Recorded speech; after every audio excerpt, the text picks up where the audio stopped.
이 성탄절을 상징하는 여러 가지가 있습니다. 예수님의 탄생을 알렸던 여기 별도 이 성탄절을 상징하죠. 또한 어려운 이들에게 먹을 것을 주고 선물을 걸어놨던 성탄목. 저희가 지금 이렇게 예쁜 장식을 걸어놨잖아요. 장식을 걸어놓은 이유는 뭐냐면 그 기원은 여기에 원래 빵과 선물들을 이렇게 장식을 했었대요. 그래서 그 주변에 있는 이웃들이 성탄절 선물과 먹을 것을 이 나무에 걸린 것을 가져가도록 했던 것에서 유래했다고 합니다. 또 아기 예수님의 탄생이 있었던 말구유, 그리고 어린이들이 가장 좋아하는 크리스마스 선물, 저도 좋아하고 뭐 다 좋아하죠. 성탄절 선물 다 좋아하고 또 산타클로스 할아버지, 그런 것들이 아닐까 싶습니다. 몇몇 교회와 목사님들은 이런 것들을 좀 걱정하시는 것 같아요. 너무 상업적으로 이용되는 거 아니냐. 점점 이 크리스마스의 성탄절의 상징들이 좀 세상적이게 이용되는 것이 아니냐라고 염려하시는 분들, 그래서 이런 것 좀 치워야 되지 않느냐라고 하시는 분들도 종종 계시는 것 같은데, 저는 어떻게 사용하느냐에 따라 달리 된다라고 생각합니다. 좋게 잘 성탄절의 의미를 살린다면 너무나도 좋은 상징들이 아닐까 싶습니다. 4세기경 교회의 주교였던 세인트 니콜라스라는 분이 있었습니다. 주교라는 말은 지금으로 치면 개신교에서는 목회자를 의미합니다. 그때는 이제 카톨릭과 개신교가 나뉘기 전이죠. 그렇기 때문에 그때는 이제 주교라고 불렀었는데, 지금으로 치면 목회하시는 목사님들이 주교입니다. 세인트 니콜라스라고 했는데, 세인트는 뭘까요? 그죠, 성인입니다. 교회 안에서 그리스도인으로서 모범적인 삶을 살아갔던 분들에게, 개신교에서는 현재 이 성인 제도가 없는데 세인트라고 해서 성인으로 인정했던 것이죠. 그래서 이 세인트 니콜라스, 성 니콜라스 주교라고 불렀던 것이죠. 이분은 특별히 가난한 이웃을 향한 사랑과 마음이 가득했던 분이라고 전해집니다. 그래서 이 사역을 하는 내내 어려운 이웃들을 도와주기 위해서 열심히 노력했다라고 해요. 근데 이분이 말씀을 지키기 위해서 굉장히 노력했던 분인가 봅니다. 예수님이 뭐라고 했죠? 오른손이 한 일을 왼손이 모르게 하기 위해서 도와는 주고 싶은데 도와주는 것을 남들 모르게 하고 싶었던 거 봐요. 그래서 이분이 택한 방법이 뭐였냐면 지붕에 올라탔다고 합니다. 그리고 그때 굴뚝이 있었는데 굴뚝에다가 선물이나 이웃들에게 필요한 것들을 굴뚝에다가 이제 던져 넣는 일들을 했대요. 저희 교회도 지금 굴뚝이 있고 여기 난로가 실제로 있습니다. 지금은 이제 사용하지 못하게, 환경 오염 때문에 사용하지 못하지만 이렇게 굴뚝 같은 데다가 이 성 세인트 니콜라스 주교가 선물들을 넣었대요.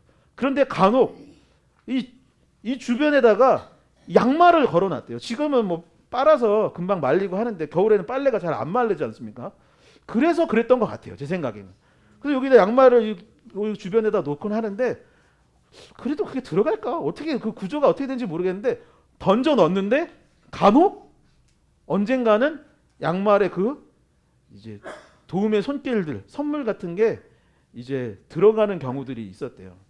전해지는 이야기에 의하면 이 세인트 니콜라스 주교께서 지금처럼 이제 금이 비싸지가 않았는지 어려운 이웃을 위해서 금을 던져 넣는 경우도 있었다라고 전해집니다.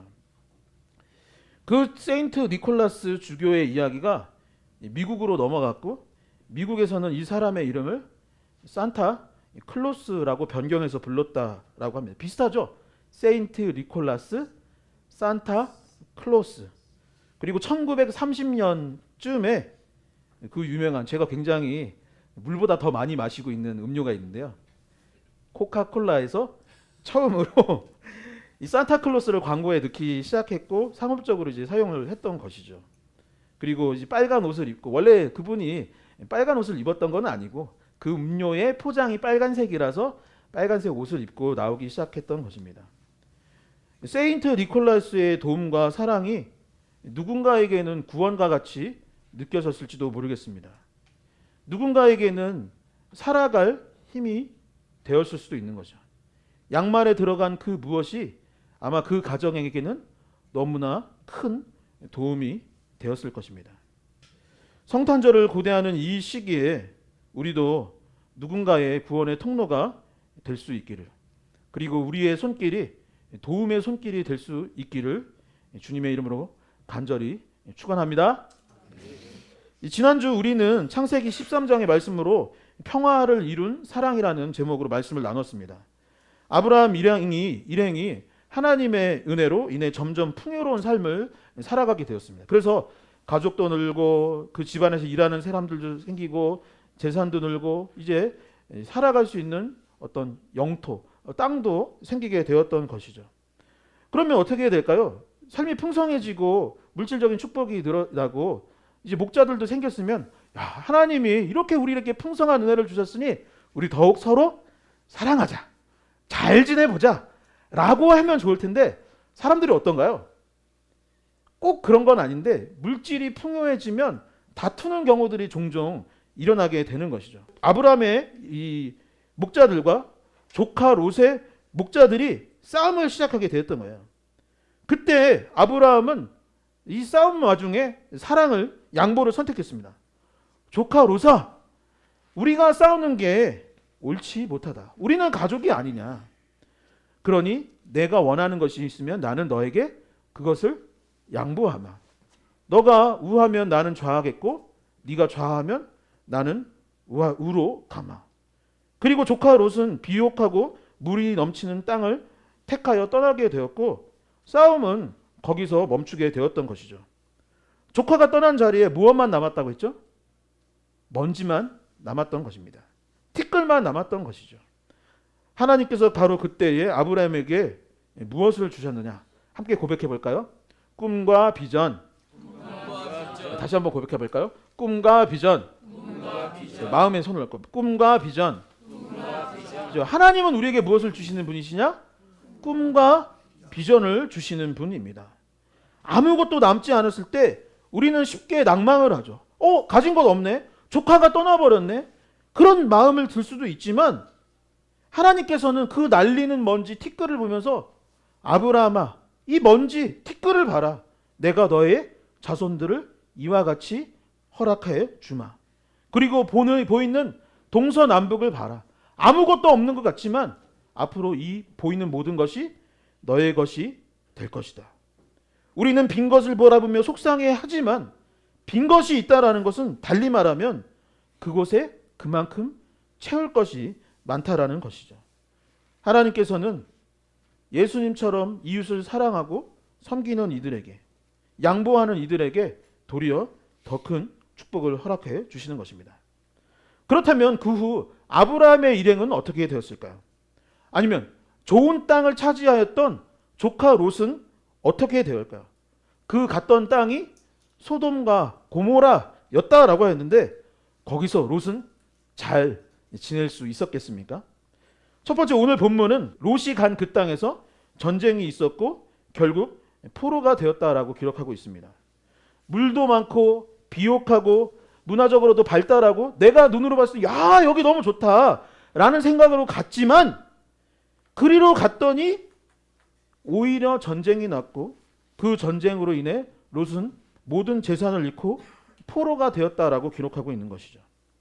창세기 14장 11절에서 12절의 말씀을 함께 같이 읽어보도록 하겠습니다. 함께 읽겠습니다.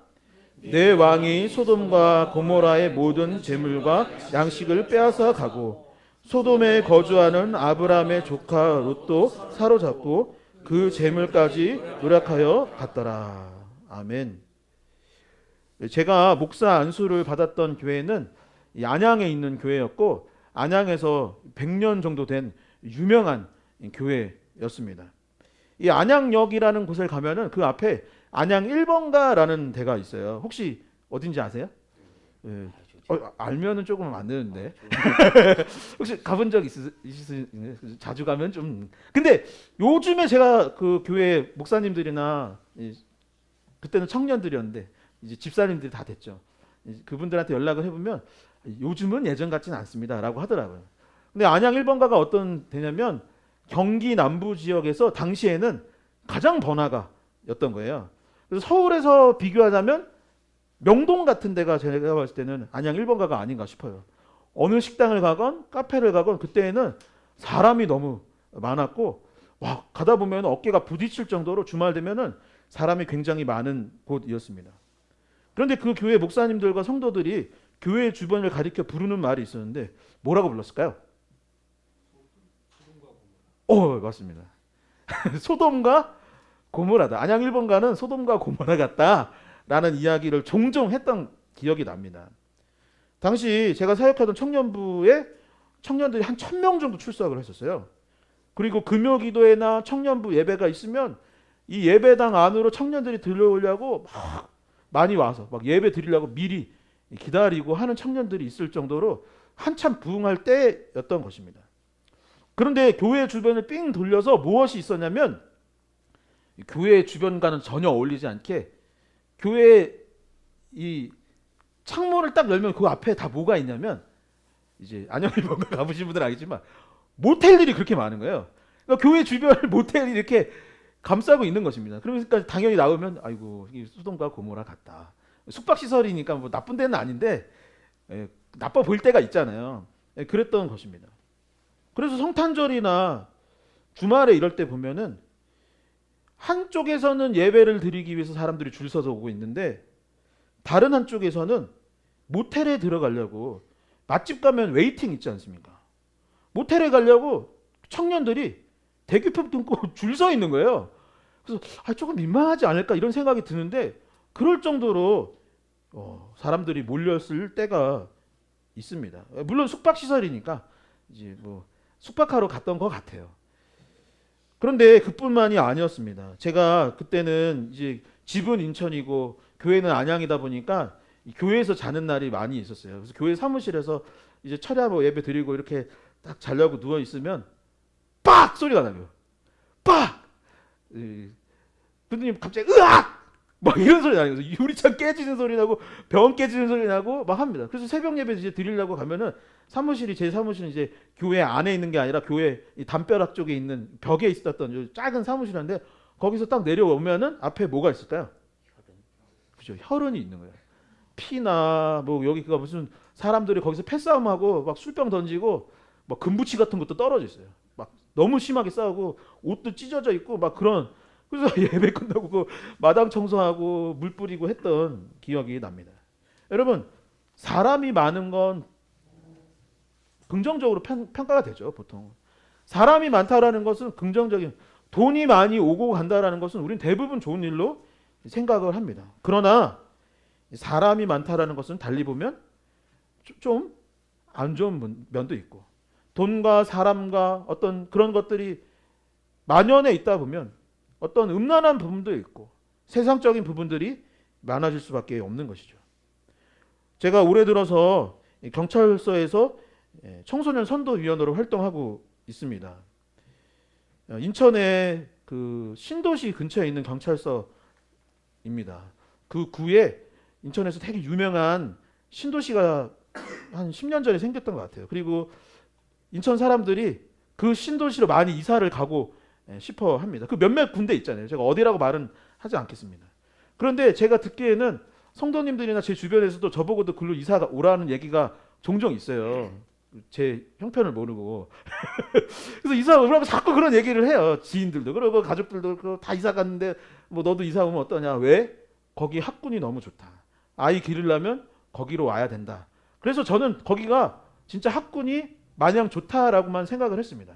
근데 요즘에 제가 경찰서 가서 들은 얘기는 뭐냐면 거기가 요즘에 범죄율이 굉장히 늘어났다는 거예요.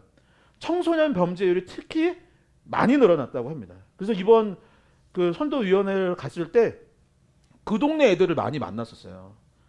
여러분 그 인터넷 도박 그 정도로 끝나는 게 아니라 인터넷 도박하고 패싸움하고 막 괴롭히고 이런 일들이 점점 늘어나고 있어서 요즘에는 그 지역 때문에 우리가 알고 있는 이미지와는 달라진 그 동네 때문에 경찰들이 많이 출동하고 있다고 하는 것이죠. 여러분 롯의 눈에 보기에는 좋은 곳이 있어서 그것을 쫓아갔던 것입니다. 그래서 도착했던 것이 어디다? 소돔이었던 거예요. 그런데 거기에 본인이 모여 있습니까? 돈이 모이고 재산이 모이고 사람들이 모여니 어떻게 되었던 것일까요? 싸움이 나기 시작을 했던 것입니다. 단순한 싸움이 아니라 그 지역의 왕들이 그 땅으로 모여서 전쟁을 벌이기 시작했다라고 했던 것입니다. 결국 소돔 왕과 고모라의 왕도 도망을 쳐야 했던 상황에 놓이게 되었고, 롯은 그곳에서 잡혀서 전쟁 포로가 되어지고 가족과 재산들도 빼앗기게 되었다라고 하는 것이죠. 성도 여러분, 눈에 보이는 것, 그것을 너무 사랑하지 않기를 소망합니다. 기도하지 아니하고 하나님의 말씀에 부합하지 아니하는 것을 선택한 결과 롯의 선택은 좋지 못했던 것입니다. 당장에는 눈에 보이기 좋고 당장에는 이득이 되리라 생각할지 모르지만 그 끝은 절대 좋은 것이 아닐 수 있음을 우리는 기억해야 하는 것이죠. 그러니 우리는 어떻게 해야겠습니까? 하나님의 뜻이 무엇인지, 우리의 삶과 결정이 그 말씀에 합당한 삶이 되기를 기도하고 그 말씀을 묵상할 수 있는 저와 여러분들이 될 수 있기를 주님의 이름으로 간절히 소망합니다. 두 번째, 아브라함은 롯을 구출하기 위해 결정했다. 롯을 구출하기로 결정했다라고 기록하고 있습니다. 조카 롯이 전쟁 포로가 되고 모든 재산을 잃게 되었다는 소식을 듣고 그를 도와주고 살리기 위해서, 구원하기 위해 삼촌 아브라함이 전쟁터를 향해 나아갔다라고 기록하고 있는 것이죠. 창세기 14장 14절에서 16절의 말씀도 함께 같이 읽어보도록 하겠습니다. 함께 읽겠습니다. 아브라함이 그의 조카가 사로잡혔음을 듣고 집에서 단까지 쫓아가서 그와 그의 밤에 그들을 쳐 부수고 다메섹 왼편 호바까지 쫓아가 모든 빼앗겼던 재물과 자기의 조카 롯과 그의 재물과 또 부녀와 친척을 다 찾아왔더라. 아멘. 제가 생각했을 때 조카 롯이 인간적으로 봤을 때 만약에 저라면 저는 별로 안 도와주고 싶을 것 같아요. 그렇지 않나요? 롯아, 너 갖고 싶은데 가져. 진짜요? 그럼 제일 좋은 거 제가 가질게요. 너 진짜 갈 거니? 우리 이 힘든 시간 함께 보냈는데 너 정말 떠날 거니? 네. 왜? 왜 떠나니? 좋은 것을 갖기 위해서. 더 풍요로운 삶을 살기 위해서. 강이 있고 에덴 동산 같고 애국 같은 나 그 땅으로 가기 위해서 삼촌 버리고 거기 갈게요 라고 했기 때문에 저라면 쌤통이다. 저 너무 악한 사람. 쌤통이다. 그래, 너 어디 잘 되나 보자 라는 생각이 들 수도 있지 않겠습니까? 그리고 전쟁터예요. 제 목숨도 중요하고 제 가족도 중요하고 나의 재산도 중요하기 때문에 전쟁터에 나간다라는 것은 죽을 수도 있다라는 것을 생각하고 가야 하기 때문에 가는 것이 너무 두려운 일이고 가고 싶지 않을 수 있는 일 아니겠습니까? 그런데 아브라함은 아무 책임질 이유도 없음에도 불구하고 롯의 생명을 책임지기로 결정했던 것입니다. 괘씸한 마음에 가지 않아도 될 길이었는데 롯의 그 전쟁에 아브라함이 휘말릴 필요가 없는데 자신도 모든 것을 잃고 생명을 잃을 수도 있는 그 상황임에도 불구하고 아브라함은 그를 위해서 갔던 것입니다. 몇 해 전 뉴스에 나왔던 해외 영상이 있습니다. 우리나라와 그리 멀지 않은 이 주변국 아시아에서 있었던 일인데요. 아마 그 영상을 보신 분도 많을 것 같고 기억하시는 분도 꽤 있을 것 같습니다. 영상을 보면은 비가 왔던 것입니다. 비가 와서 물이 들어찼는데 빗물이 어느 정도 들어찼냐면 막 이렇게 차고 홍수 나서 난리 난 게 아니에요. 어느 정도 찼냐면 한 발목 정도 물이 찼던 것입니다. 그리고 사람들이 우산 쓰고 왔다 갔다 하면서 길을 지나가고 있는 영상이었어요. 그런데 한 사람이 무슨 간질이 왔는지 아니면 몸에 무슨 마비가 왔는지 거기서 풀썩 쓰러졌던 거예요. 그런데 쓰러지면 발목 정도 물이 왔던 거니, 물이 차 있었던 거니까 이렇게 사람들이 일으켜 세워주면 되는 건 아니겠어요? 근데 주변 지나가는 사람들이 어떻게 했을까요? 그냥 가는 거예요, 계속. 그 사람이 이렇게 코까지 다 담겨서 몸을 이렇게 어떻게 해야 되나 하고 있는데 몸에 경직이 되고 마비가 돼서 무엇을 못하고 있는데 그냥 지나가는 사람들은 그냥 이렇게 쳐다보고 대부분 그냥 우산 쓰고 딴 데 보는 영상이 있었습니다. 그리고 그 뉴스에서 말하기를 뭐냐면 결국 그 사람이 그 물에 빠져 죽게 되었다. 생명을 잃게 되었다라고 했습니다. 여러분, 우리는 사람들에 대해서 무심할 때가 참 많이 있습니다. 나와 상관없는 사람들, 아니면 가족 중에, 아니면 우리 교회 내에서도 무심할 때가 참 많이 있어요. 나는 나대로 사는 것이고, 다 이제 사회가 바뀌었기 때문에 뭐 옆집에 누가 사는지, 내 주변에 어떻게 되든지, 우리 가족이 어떻게 되는지 상관을 안 하려고 할 때도 참 많이 있는 것이죠. 하지만 하나님의 사람이 되었던 아브라함은 달랐던 것입니다. 그는 과거에 실수투성이 인생을 살았고 거짓말쟁이이기도 했고, 우리가 보기에는 이 사람 하나님의 백성이 맞나? 믿음의 조상이 맞나? 라는 생각이 들기도 했지만, 아브라함은 조카 롯의 목숨을 살리기 위하여서, 구출하기 위해서 전쟁터로 나아갔던 것이죠. 누구를 위해? 롯 한 사람을 위해. 그와 그의 가족을 살리기 위해서 자신뿐만 아니라 자신과 함께 하였던 318명의 목숨을 보장받을 수도 없는 그 상황 가운데 그 한 사람을, 그 가정의 생명을 살리기 위해서 구출 작전, 구원 작전을 펼쳤던 것이죠. 여러분, 예수님께서 제자들을 떠나시던 그 승천하시는 와중에 사명을 주셨고, 그 사명이 모든 그리스도인의 사명이라 하셨습니다. 그것이 무엇입니까?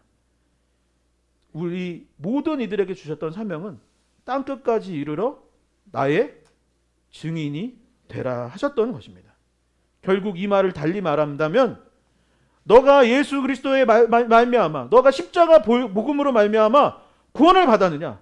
너 그거 어떻게 복음을 알게 됐어? 너 그것을 어떻게 알게 됐어? 교회 어릴 적 선생님을 만났거나, 아니면 친구의 전도가 있었거나, 아니면 어느 집사님이나 이웃에게 그 복음을 듣고 너가 영생을 누리고 구원을 받고 하나님의 백성이 되었지 않았느냐? 이제 너가 구원을 받았으니 너만 그리 살 것이 아니라 너도 누군가에게 예수 그리스도의 복음을 전하고 영생을 얻어라. 얻게 해라. 구원을 받게 해라. 생명을 살리는 삶을 살아가라. 교회는 친교 모임하는 그런 데가 아니야. 물론 친교 모임도 하고 삶도 나누고 이야기도 나누고 밥도 먹어야 하겠지만, 교회는 친교 모임이 아니야. 교회는 무엇이야? 구조대야. 생명 살리고 사람 살리는 것이 교회다. 복음 전하고 선교하고 생명을 살리는 것이 교회다. 그러니 땅끝까지 이르러 내 증인이 되라라고 말씀하셨던 것이죠. 하나님께서 주신 축복, 그 가르침을 내 안에서 머물게 그냥 두는 것이 아니라 그것을 나누고 그 삶을 이어갈 수 있도록 도와주고 복음을 전해야 하는 것이죠. 사랑하는 성도 여러분, 이 사실을 기억할 수 있기를 간절히 소망합니다. 내 주변에 롯과 같은 사람이 있을 수도 있는 것입니다. 바로 옆에 있는 그 누군가가 말은 못하고 있지만 롯과 같은 처지에 놓여 있을 수도 있는 것입니다. 그러니 그 누군가를 위하여서 예수 그리스도의 복음을 전하고 생명을 살리기 위해 노력할 수 있는 그런 리얼러브 교회가 될 수 있기를 간절히 축원드립니다.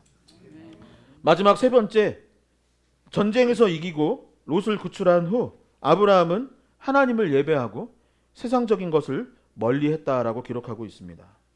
승리하고 구원을 이루었으니 즐거운 마음에 세상적인 것을 좀 즐기기도 하고 어떤 축제를 벌이기도 하고 다른 곳으로 눈을 돌리고 싶은 마음이 있을 수도 있지만, 아브라함은 그렇게 하지 않고 하나님께 나아갔다라고 기록하고 있는 것이죠. 18절에서 20절의 말씀을 함께 봉독해 보도록 하겠습니다. 함께 읽겠습니다. 살레망 멜기세덱이 떡과 포도주를 가지고 나왔으니 그는 지극히 높으신 하나님의 제사장이었더라. 그가 아브라함에게 축복하여 이르되 천지의 주제이시오 지극히 높으신 하나님이여 아브라함에게 복을 주옵소서. 너희 대적을 내 손에 붙이신 지극히 높으신 하나님을 찬송할지로다 하매 아브라함이 그 얻은 것에서 10분의 1을 멜기세덱에게 주었더라. 아멘. 저는 21살 때 군교회에서 군종병 그러니까 교회로 치면 전도사 사역을 시작하면서 이 중간에 모교에 돌아가서 청년부 활동도 다시 했지만 그때부터 이제 계속 사역의 자리에 있었습니다. 목회를 처음 시작한 것이 이제 군교회라서 그런지 모르겠는데 군인들은 보통 무엇 합니까? 작전 세우고 계획 세우고 실천하고 그래프 그리고 뭐 평가하고 상황편 만들고 뭐 이러는 게 이제 군인들이 군대에서 많이 하는 일들 아니겠습니까? 그래서 저는 지금도 이 교회 사역할 때 저랑 이제 같이 일해 보시는 분들은 알겠지만 계획서 쓰고 연간 계획 쓰고 월간 계획 쓰고 주간 계획 쓰고 하루 계획. 그래서 저는 사실 중간에 야 오늘 시간 되니? 잠깐 볼래? 하는 거 별로 안 좋아해요. 그러지 말라는 얘기 아니에요? 그러지 말라. 왜냐면 저는 아침이나 전날 밤에 이미 계획이 다 있는데 갑자기 연락을 하면 오늘 계획 못 하는데 약간 이런 좀 이런 게 있어요. 그리고 끝나고 나면 한 달이 지나고 나면 맨날 통계를 냅니다. 통계를 내서 그래프 그리고 운영위원회 정책위원회 불러서 지금 이렇게 해서 이렇게 됐어 뭐 이런 얘기들을 하기도 합니다. 여러분 그래프를 보고 출석률 같은 거를 이렇게 보다 보면은 교회에 출석률이 주는 때가 있어요. 보통 언제 줄까요? 휴가철. 일리가 있어요. 휴가철에도 조금 주는 경향이 있어요. 언제 줄까요? 추석, 명절, 뭐 휴가철, 명절 뭐 이럴 때 조금 줄기는 합니다.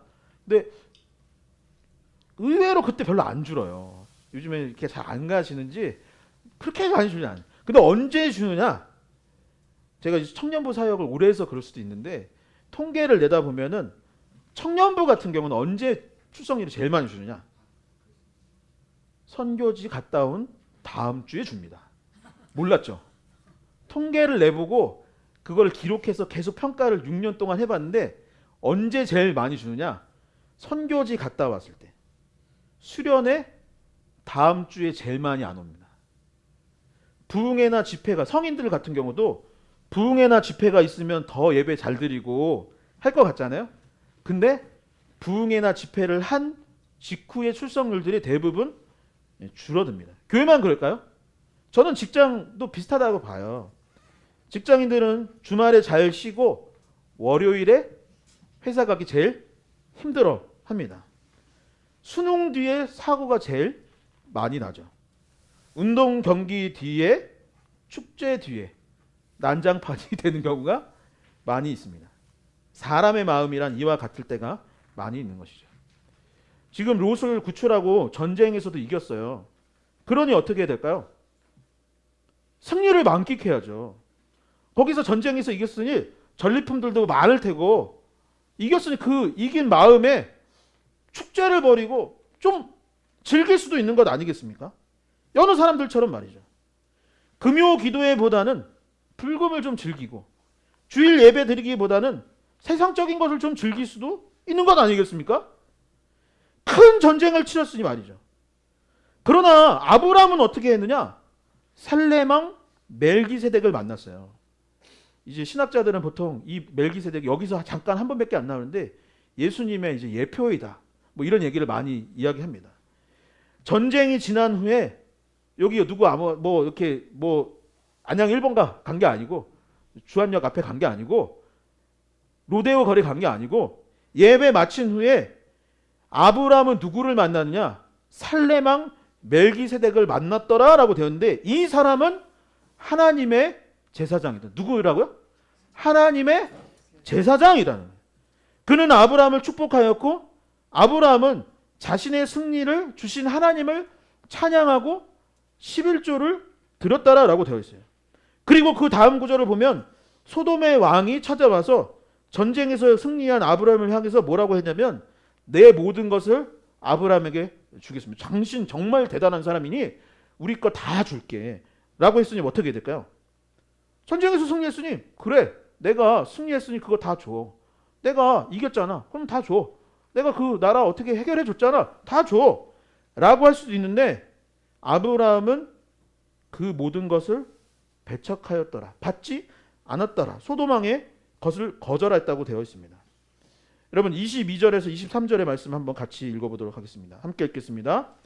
아브라함이 소돔 왕에게 이르되 천지의 주제이시오 지극히 높으신 하나님 여호와께 내가 손을 들어 맹세하노니 내 말이 내 아브라함에게 치부가 되게 하였다 할까 하여 내게 속한 것은 실 한 오도 들끈 한 가닥도 내가 가지지 아니하리라. 아멘.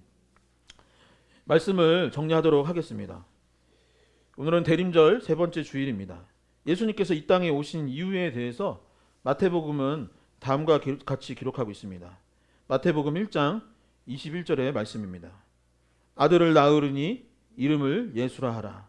이는 그가 자기 백성을 그들의 죄에서 구원할 자이심이라 하니라.